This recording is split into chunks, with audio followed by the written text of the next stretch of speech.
Hindi ka mahal dyan eh. Baka pumunta pa silang bayan.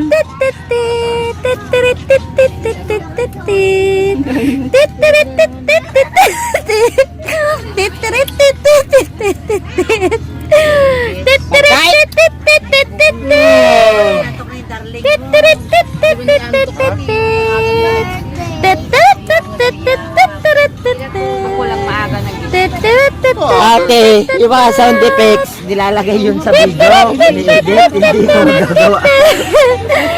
Ng background music mo.